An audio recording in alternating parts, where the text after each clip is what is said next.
I've told my children and I've raised them, when things go awry, you repaint and reframe your picture because Mm. you've got to change your success goals and views. And even now, I mean, this happened August 1st, 1987 is when my ex-husband's accident happened. Even now, when I'm planning and thinking, I will tell people it may only happen 0.1% out of 100. So 99.9% of the time, it's going to be okay. But if you are the 0.1%, it might as well be 100% because you're going to live it 100%. And people play the odds. The way it's changed me, I don't play the odds. I play the worst case scenario.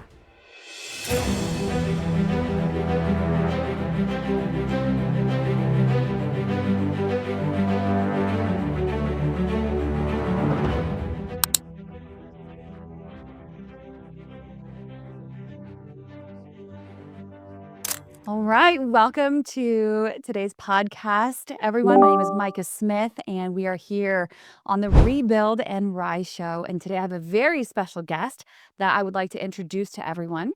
Linda is our guest today, and she is a powerhouse. She has over 20 years of experience in healthcare as well as in IT consulting. And she actually started as an ICU and life flight nurse. Then she rose to leadership roles, managing clinical systems and rescuing very complex projects. She's brought her signature empathy, grace under pressure, and problem solving skills recently to real estate, quickly earning awards and becoming a top producer thanks to her high touch, detail driven approach.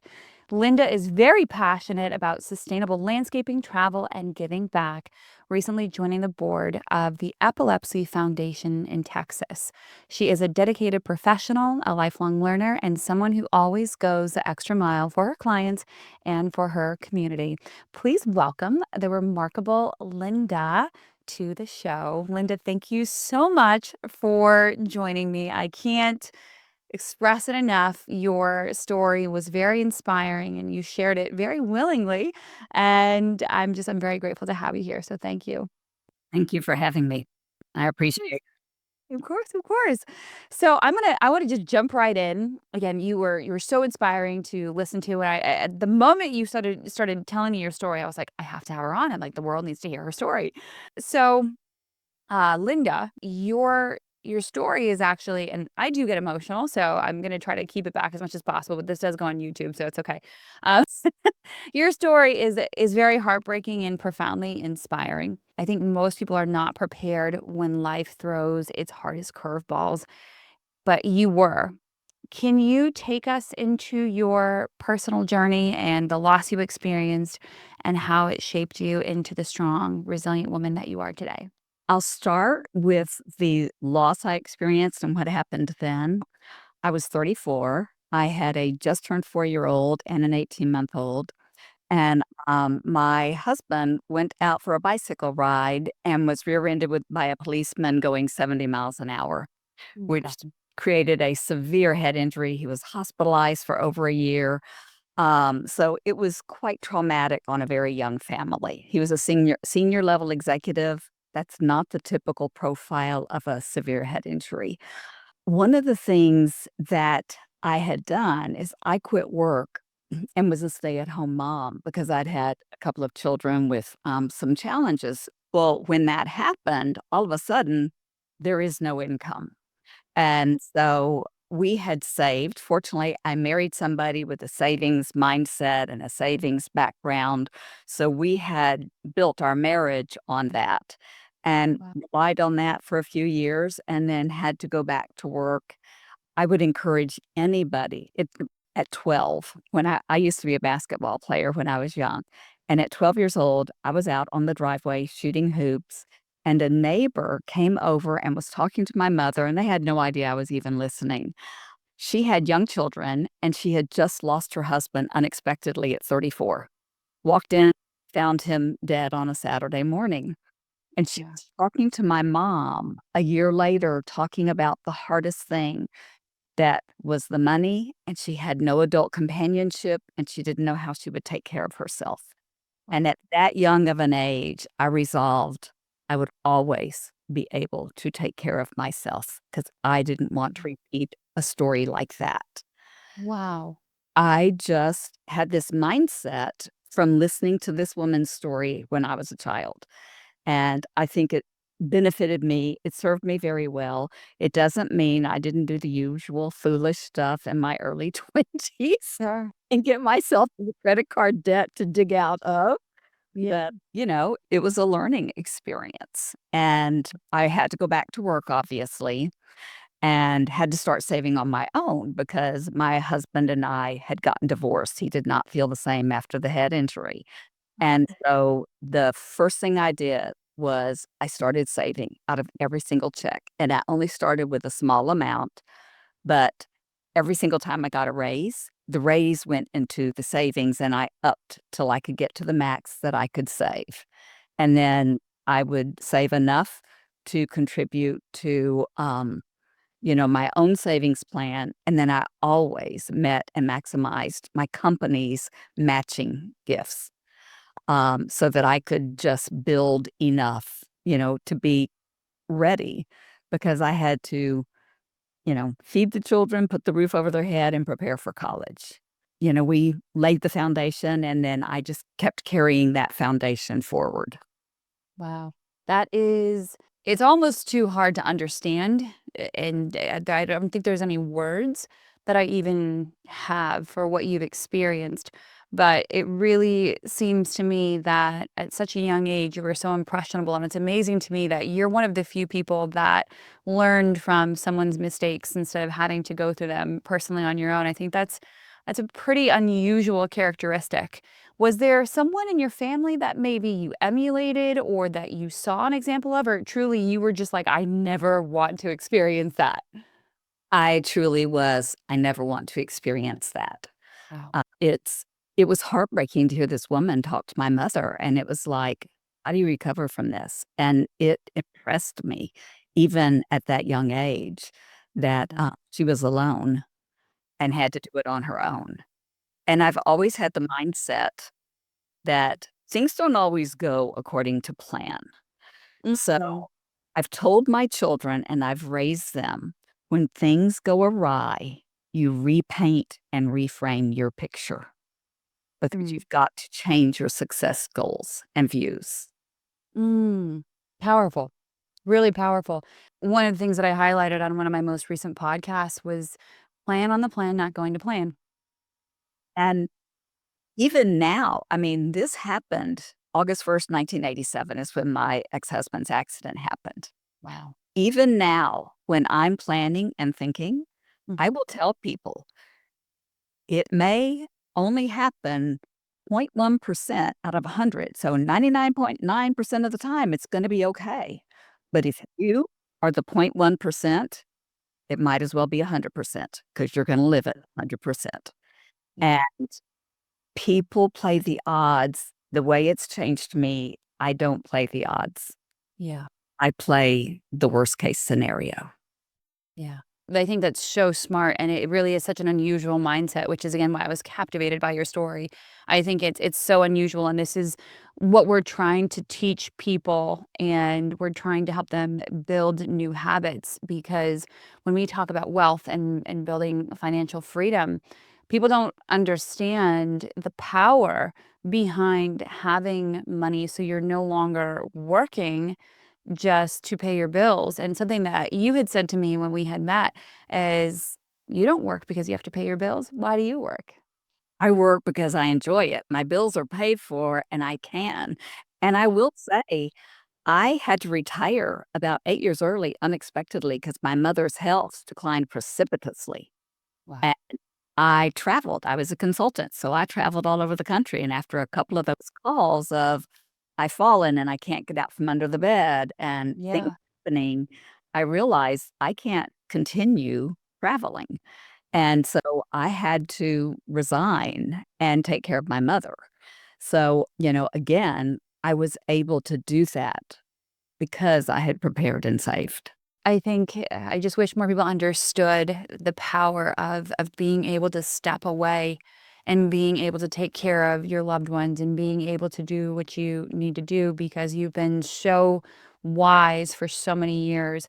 And can you speak to what you have experienced firsthand in regards to the compounding effect? So, right, you discussed putting a little bit away, a little bit away, a little bit away, a little bit away every month.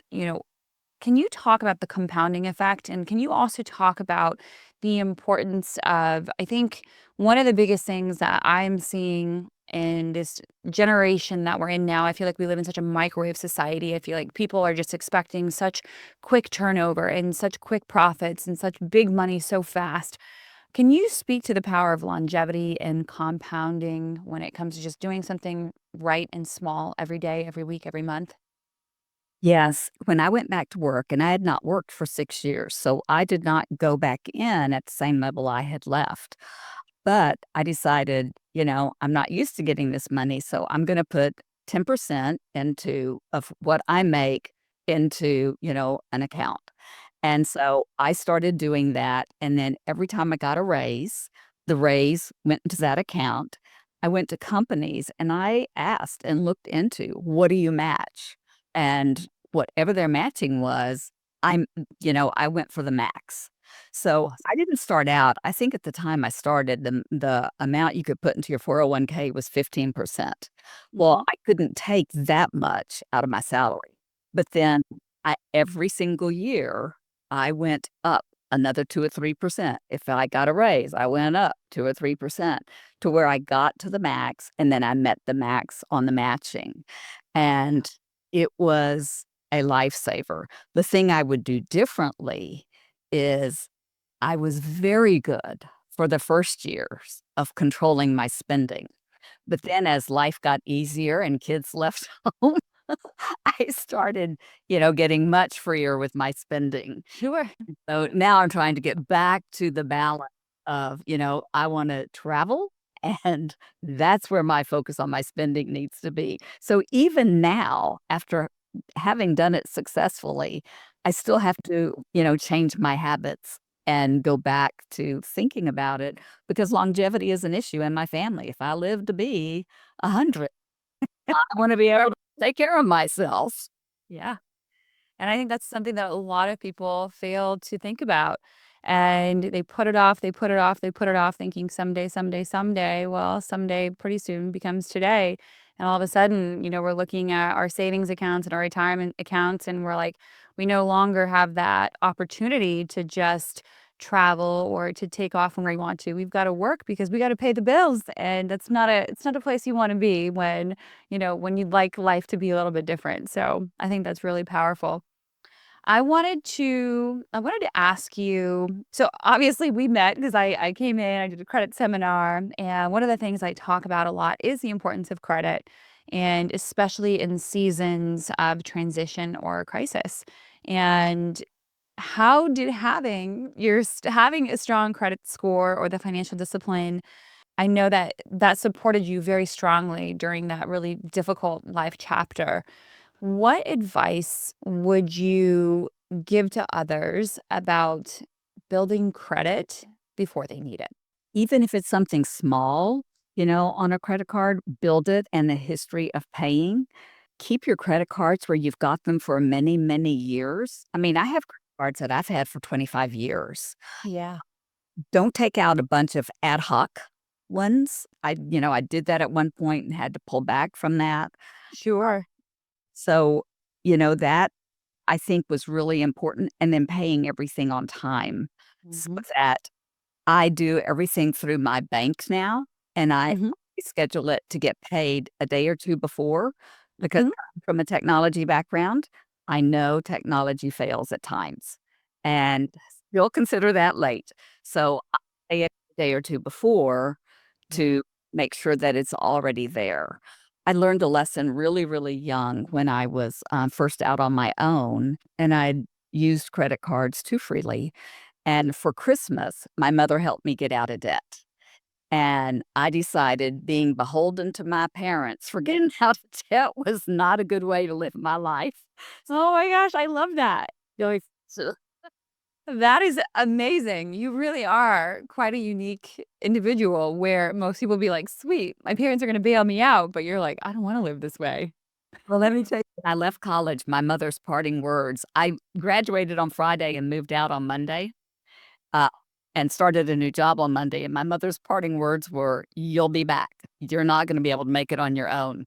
And I am Wow. a very resilient, don't tell me that I can't. I was bound and determined. I would not go back and I would not ask for money, and I had not processed yet that the payment from the company doesn't come for 2 weeks. So, I bounced a rent check. I Oh my literally had goodness. no money for groceries, and I'm eating, water and tomato at the hospital cafeteria that I Oh work my gosh. Oh my gosh. at. Oh And my gosh. I dated a guy that we'd go out to eat every night, and he'd send, "Here, take leftovers home. Let's order extra." Oh So my gosh. I do fortunately learn from my mistakes, but I make the mistakes. Wow, that's funny. That's really great. Well, I mean, you are human after all, right? It's good to know that you are human. So, what would you say to women? And like, let's just say people in general. I feel like women, especially, I feel like we do put off financial planning. I know myself personally growing up, I know that I think my parents just thought I was going to marry someone that was going to take care of all of that. And so I know myself personally, I put off financial planning and I started later than what I would have liked, but at least I started. But to those people who are putting off financial planning, when they're like, "Listen, things are good," what would you say to someone who is waiting until later to get serious about putting a little bit of money aside for a rainy day or maybe bettering their credit? What would you say to someone who is just continuing to procrastinate? My biggest words of advice would be start today. And I don't care if you're 20, 30, 40, 60, start immediately. Time is on your side when you're 20 and you've got lots of years to grow. It's not on your side when you're, 60 and 70. But you still don't wanna stop because it can still help you, and there are still plans, things you can put in place. And the other thing I would say is get a very wise financial advisor to help Yes. counsel you and focus your monies. I have lost money from being with friends. That doesn't pay the bills. S Mm, I have changed financial advisors a couple of times because they didn't meet my needs and they were not helping me grow. And once you stagnate for 6 or 7 years, mhm. that's too long. Yeah, You make a move. If you've stagnated for a couple of years with no progress, you yeah. get to somebody who can advise you better and teach you better how to use your money. Absolutely. Do you have any recommendations when you are looking for a financial advisor? How did you find who you ended up working with, and what are questions people can ask? I know I just asked you like 5 questions. So, start wherever you want to. Um, the one thing that I am looking for now, and I wish I had known this earlier because I would have done it 20 years ago, and I have actually suggested this idea to my children, is start planning for retirement early Mhm. and talk to somebody who has got more pillars than just stock advice. You Mm. know, how does it affect your tax strategy? How does it Mhm. affect your retirement strategy? What is your retirement strategy? Do you want to retire early at 50 and be able to travel? Mhm. Do you want to pay for your kids' college? So really looking at, the financial part, the Mhm. timing part. Is longevity an issue in your family? Are diseases an issue in your family? Looking at, the how things affect your taxes and what can you do to protect yourself from paying taxes, and really going to somebody with that broad spectrum of focus, That's amazing. not just stocks and bonds and invest. Sure. I think that's a really wise place. Are there any red flags to look out for when you're hiring someone in this arena? One red flag that I missed, and, my CPA brought it up to me, was I was with one financial planner that the financial planner I had with my ex suggested I use somebody different than my ex, and so he referred me to this woman because I was a woman. That is not in points. Woman to woman is not necessarily wisdom. Mhm. Learner is necessary. Yeah. And she wound up using it. He finally called me and said, "You need a different financial advisor. You are getting 0 breaks by quantity, and she buys 3 of this, 5 of this, 2 of this." And he said, "It's costing you a fortune." S Wow. Really looking at what is their strategy and how do they invest, uh, Mhm. and using that as a foundation. And then the other, I had set up, and again, I changed from her to this other person who did better, but I set it up and I thought I was being wise that my CPA and my financial advisor would talk and share strategies so that I was covering more bases. Sure. Well, it sounds great, but you've gotta have a way to monitor it, and I wasn't Mm. monitoring them, and Mhm. it cost me a $40,000 hit one year, Wow. and then Wow. I changed financial advisors, and now I monitor much more closely, and if I don't get a response, I do something different. Yeah. So and the other thing I would say, and this isn't really directly about credit or Mhm. finances, Sure.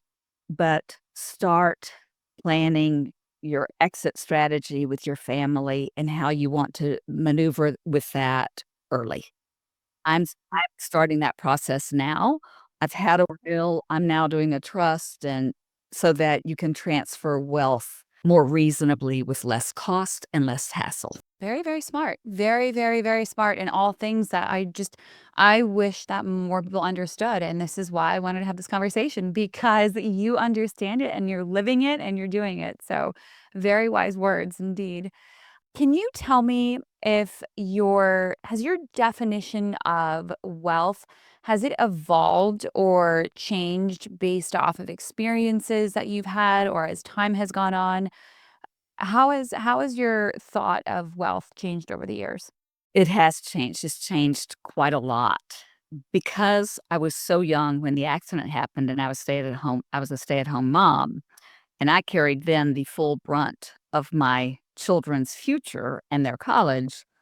I became extremely focused on jobs and income and wealth, and, I spoke with a close friend of mine, he was like, "Follow the money, you can make the job into what you want it." And so I did. I spent years advancing and changing jobs every 18 months to 3 years because Mhm. I kept advancing financially. Now that my children are grown and I have grandchildren, I regret so much that I didn't go a little bit slower and be Mhm. at home with my kids because I had a live-in nanny because I had to be on the road. And now I can't tell you how much I treasure my time with my grandchildren, and my children have even commented, "I think you're reliving, mom, your children with your grandchildren because 'cause you're so close with them." And, so I would encourage people to really balance that Mhm. and have that family time that you build in. And I was really good over weekends and doing, youth leadership and things, camping and stuff like that with them, but I was out of town a lot. And Mhm. now I work less and play more with my grandchildren. And the other thing I would encourage people is don't let others get in your head. Right after my ex-husband's accident, I was made to go to this group thing because head injury is a very solo experience for the family. My very first time in there, everybody is like, "I don't know how I'll go on. I don't know how I'll pay the bills. I don't know what I'll do without him or her." And I literally walked out of there, went to the people and said, "I will never be back. You cannot make me be back. They are pulling me down. I have a mission to do. I am focused on my mission, and I can't drag everybody else along, but I know I can make it, and I will not be deterred from that thinking." And I would really encourage people to hang on and grab that inner strength. And I will say, I am very faith-based, and so that has been a very core thing for me. I love that. That's powerful. Now, and actually, just that leads me to my next question. I was going to ask you where you got that type of mentality from, but it really seems like a lot of it does have to do with your faith, and that resonates very strongly with me. I am also I run a faith-based organization, and God is my rock. He is at my everything. And so I feel what you're saying, and I understand that mentality because that's the mentality that I have. And is there a daily practice or ritual that you have that grounds you when life is chaotic? Yes, and it grounds me when it's not chaotic as well. Every single morning, I get up and I do devotions and Bible readings, and my Mhm. brother was just had a stroke and, is having some challenges reading and talking, and so now I've added to it that I read to him over a voice recording the the devotion every morning, and I send it to him because he lives in Colorado, but Okay. that's how I start almost every single solitary day is with that, and then I walk around afterwards because it's so easy to get down, especially with the news and politics, crazy world and the weather. I do kind of walk around the house singing to myself about how blessed I am. I love Or that. people would go, "Oh my gosh, this is like in a cartoon." I love that. I absolutely love that. That's amazing. Oh my goodness, that's incredible. I You really are so inspiring to listen to, and you're very uplifting. And have you always been this way? Is this just kind of inherent for you? I certainly have my down days, but I have always been a high energy, very positive person. I got it from my dad. I got my faith from my dad every morning. I sat in his lap till I left for college, and he read the Bible to me and a devotion. And so it just grounded me into family and faith. Yeah. And he was a very positive person, and he laughed easily and shared easily. And so I think I just got it from him. Wow, that's beautiful. I love that. True daddy's girl. Yes, yes, absolutely. Is there a so I'm big on I believe in writing the scriptures on my heart. So when times are tough, I have my select few verses that I always go back to, and I remember the promises that God has made, and I instantly have this feeling of relief. Are there any verses that are your absolute go-tos when you're in a state of just maybe chaos or worry, or like what you went through with your husband? Is there one or two verses that stick out to you that you've really ran to when times got really hard? The biggest one is be still and know that I am God, because I would be in such chaos during the accident and having 2 babies and, Mm. s so and we were building a house. We poured a foundation on a home Wow. the day of his accident, and I Oh had my to do that goodness. by myself. So, Oh my goodness. that is one, and then all things work together for good for those that love the Lord, and I look back over my life from the time I was young, that decision at 12. I look back, I became an ICU nurse and life flight nurse, and then I had a baby with some problems that had to be life flighted. The reason I could trust that and trust the machines is I was Wow. prepared. So I feel like God has prepared me for the future before I even knew I needed it Yeah. every step of the way. Yeah. That's amazing. And you actually just quoted one of my favorite scriptures, Romans 8:28, and that has been one of my biggest verses that I go back to. And it's amazing when you understand that there really is just a divine plan for each and every one of us. And so I think that's so powerful. So thank you for sharing. That was amazing. And the last question that I have for you, Linda, is for the person listening right now who feels safe, but they feel unprepared, what's one step that they can just do today to start building that little safety net for the life will happen moments? What's just one thing they can do? I would say start the planning process and start talking to an advisor to get you there. Start evaluating your credit. That's something you can do very, very quickly. And then get a plan in place and monitor it. I mean, I've got a in the 800s credit score. I still monitor it routinely. Yes, you have to. You can't track what you can't measure, right?